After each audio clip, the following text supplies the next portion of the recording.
So you want to build a 7-figure agency because in the past 18 months, I've helped dozens of founders achieve exactly that. I've actually done it myself twice. There's actually only 3 things that matter. 1 is getting clients. 2 is keeping clients. And 3 is stopping yourself from burning out. And if you can just focus for the next 20 minutes and execute on exactly what I tell you, not only you will be in the top 5-10% of agency owners worldwide, you might actually achieve the goal you've always set out to. So step 1 is sales. You've got to get new clients consistently. And there's 3 different parts to this. You've got to get market feedback, you've got to have a unique opinion, and then you've got to build a system. Now, there's this fallacy in entrepreneurship that you can dream up incredible ideas in the shower. And I'm sure it's happened once or twice. But at the end of the day, getting market feedback, actually speaking to the market and getting them to tell you the answers of what they want is always the best approach. I don't know if you've seen a guy around called Sam Ovens. He's the CEO of School.com. And he's actually got this story of back in the day when he started this job board site, and he literally spent months locked away. He was so concerned that people would steal his idea. He was locking the windows when he was building this thing. And 18 months later, blowing all of his savings, he then launched this product, and guess what? It was absolute crickets. He's literally just wasted 18 months. Fast forwarding a decade, he's the owner of School.com, and their whole premise is based on customer feedback and around the community aspect. So don't skip the market feedback. But where do you get market feedback? Well, it depends what kind of resources you've got. If you've got a brand, if you've got some content, get people on calls. But if you haven't got that, then it's direct messaging people, paying to get on a call with someone who's got the experience, who's got the network. People always say to me, Nigel, how do you network with people? I go to the person who has the network and I pay for an hour of their time. Don't be cheap, because otherwise your relationships will be. You start asking them questions such as, what keeps you up at night? What are your goals? What is the language that they're using? Humans are tribal creatures, and if you belong to the tribe within your marketing, they will understand that and you will build trust. Imagine you're getting onto a bus and let's say you're someone from the States. Half the bus of people on the left-hand side, everyone's from the United States. And half the people on the right-hand side, everyone is from Russia. We love, obviously, multiculturalism, but ultimately, as a survival instinct, we're probably going to stick with the people who are more like us because that's who we trust. If you appeared the same tribe as your ideal customer, they will trust you and they will come to you to get the solution you're prescribing. So don't skip the step. Do the market feedback. Picture that one person as much detail as possible and then find more of them. It doesn't have to be perfect. You just need some sort of data. And understand that it's a never-ending process. You've got to do this on a weekly, on a monthly basis. Now, step 2, once you've got that feedback, you need an opinion. Everyone says, what's your niche? I'm a little bit counterintuitive to most people because instead of a niche, which everyone tries to do, I prefer you to have a strong opinion. Now, I'm going to give an example which might not be as related to business, but everyone knows who Alex Hormozi is. He came out of a statement a few years back that he doesn't have a morning routine. He just literally wakes up, has a coffee, and gets straight to work. That is counterintuitive to what everyone else was saying. And Hormozi, I'm sure he does that, but he's also a great marketer.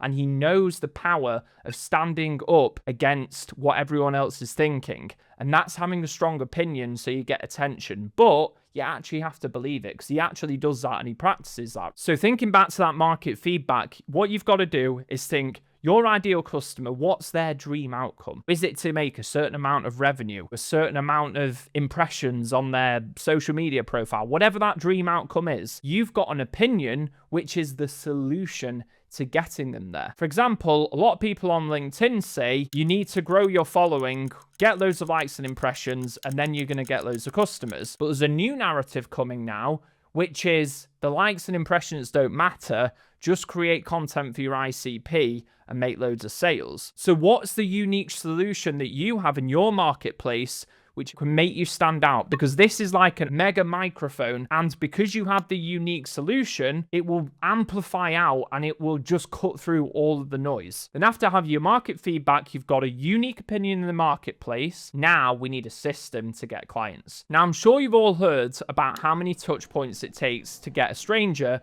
to turn into a customer. When you get one touch point, for example, if I make a post on LinkedIn and then someone reads it, that's one touch point. Now, I want to lead that touch point into the next touch point straight away instead of waiting for that person to come back to me in their own time. How can I build a system that does this? Step 1, they read my content on LinkedIn. Step 2, I notice that they read it because they engage on it or they viewed my profile, and then I reach out to them. Then what I do is I will provide them a free resource like a lead magnet. And on that lead magnet page, once they submit their email, it will go to a thank you page, which will give them an offer to get on a sales call. And then I've also got their email, so I'll email them 2-3 times a week with testimonials, with value. Obviously, my YouTube videos now start that channel. Most people who don't have a system in place are getting 1 to 2 touch points with loads of different people. The people who are making real money, they're getting the 7 touch points as fast as possible with a system only with their ideal clients. So you need a system like that. And one of the great inspirations that I got is a guy called Jim Collins. This guy's work was so profound in a book called Good to Great, where he talked about the flywheel system, that Jeff Bezos hired him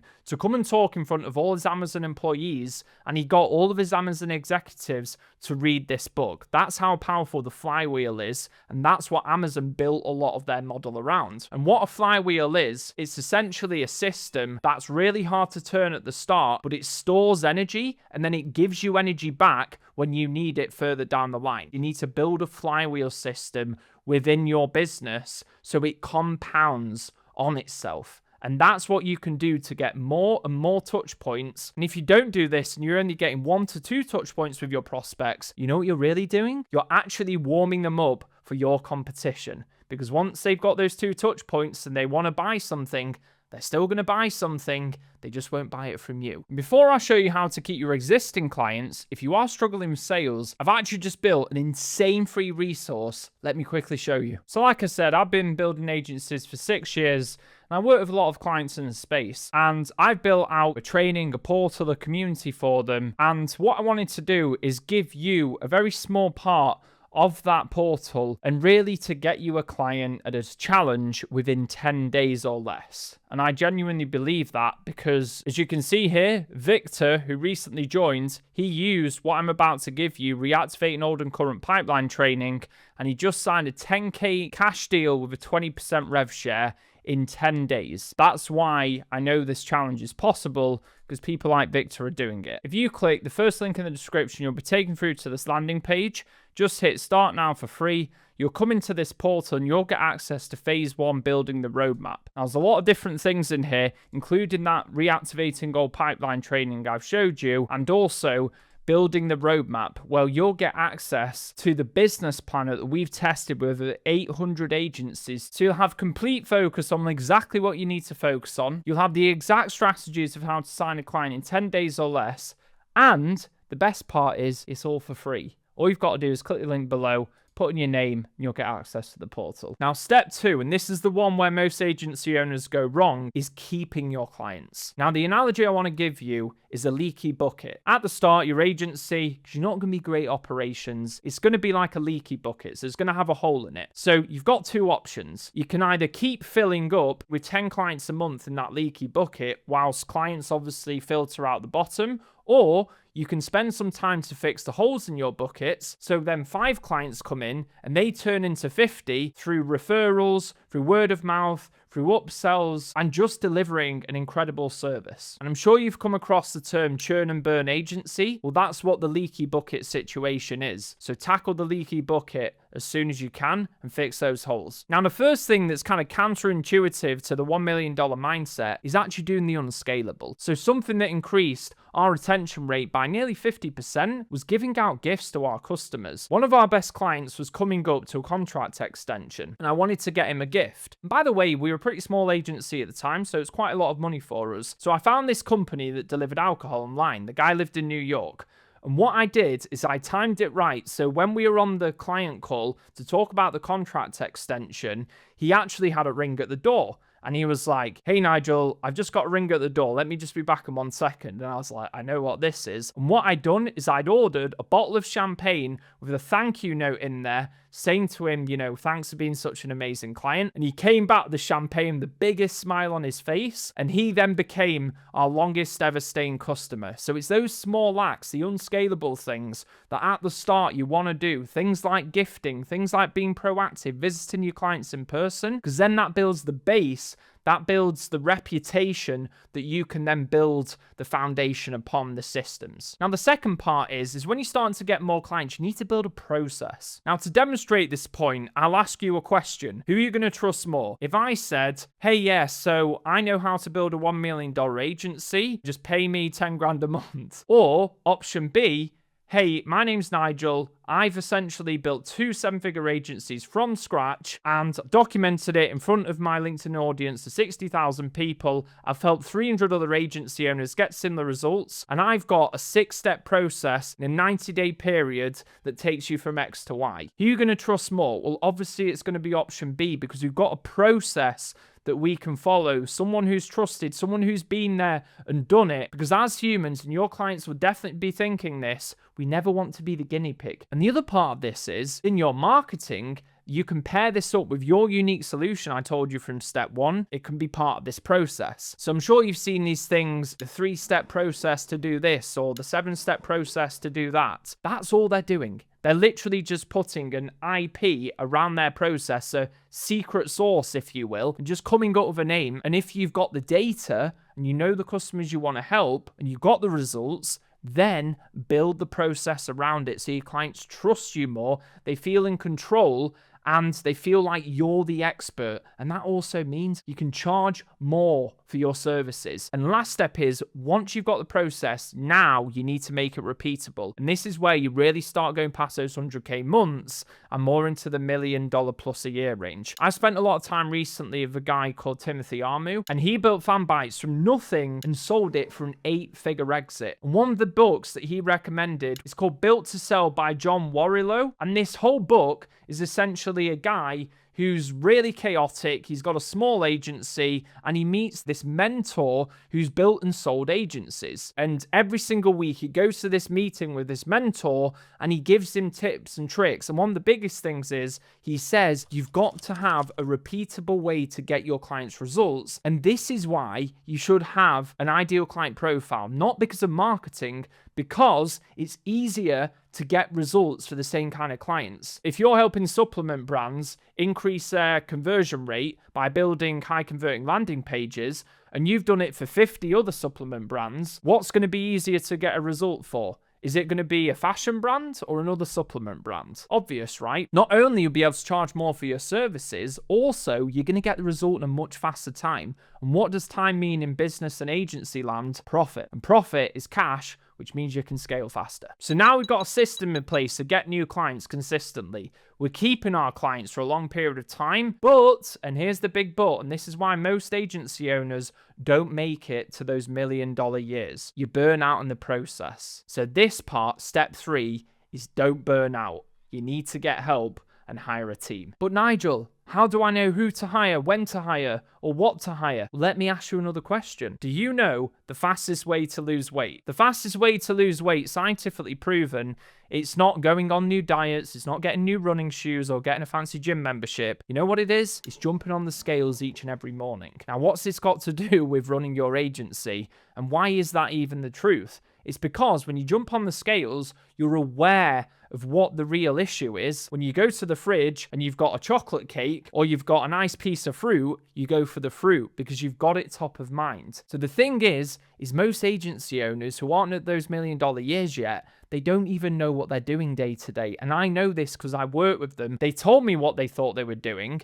And then we did what I like to call the time audit. So what you need to do is set an alarm on your phone every 60 minutes for 2 weeks straight. Document exactly what you did that past hour and also put another column to the right to say what order of impact from 1 to 4 was that. And then when you get to the end of the 2 weeks, you want to group all these activities into like 4 or 5 different buckets. For example, marketing, sales, operations, finances. Just think about the functions of a business. Pretty simple stuff. And then you know where your time's actually going. And trust me, if you haven't done this before, it'll be very different to what you think it is. And you document the processes step by step. And then you start hiring people. Because what you want to do first is get rid of the activities that are taking up your time that have really low impact on your business. So things like responding to an email message, clearing out an inbox, setting up a meeting. These kind of things you can literally outsource overseas for $3 an hour. If you want to grow $1 million a year business, why are you doing these things? It sounds simple, guys, but most people are still doing them. And if you're watching this, you probably know exactly what I'm talking about. Lots of people ask me, what's the best way to do an SOP, Nigel? Actually, just do the task and record a Loom video whilst you're doing it, and then get that Loom video and then transcribe it. And if you want, just use the ChatGPT agent. I made another video on that, which I can link in the comments. And now guess what? You've got your time back so you can focus on higher impact activities. For example, conducting a sales call. What's going to get your agency close to those $1 million years? $5K for a 1-hour sales call? Or doing a $3 hour calendar activity? And then the last part of don't burn out is don't be afraid to pay more money for good people, because they're the people who really save you time, especially if you want to make more than $1 million a year. So when I was the CEO of my last agency, we hired an operations manager, and he probably could have worked at a Fortune 500 company. He had loads of experience, and his salary commanded that. It was 5 times as much than any of our other employees at the time. And I'll be honest, I was it. But here's what happened the next 6 months. Our profit margin at the time was about 15-20%. Within 6 months of work that he did, by the way, all himself, he took the profit margin up to 50%. And that was when we were doing over $1 million a year. And yes, we had to pay 5 times more for his salary, but he immediately paid this back within a few months. So when the time's right and you feel like you're starting to burn out and you've done all the low admin tasks, you've documented, you've outsourced those overseas, and you still feel like you're burning out, instead of trying to train everyone up from the inside, go and hire someone who's actually got the experience and pay more to save time. And the last step I'll say, almost like a bonus step, is something that just took me way too long to learn. And that's accept that you need help.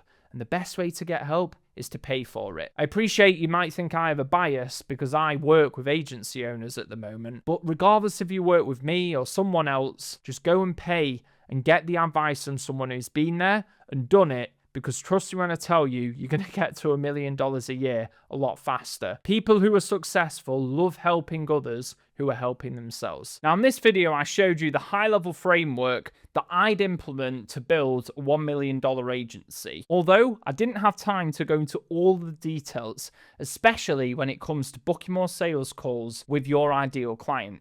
And that's why this video here will show you the exact 12-step framework that I used on LinkedIn to book 375 calls in the last 4 months. And after seeing the results my clients have been getting, I'm convinced this is one of the easiest and fastest ways to scale your agency right now. I'll see you on the next one. Let's go.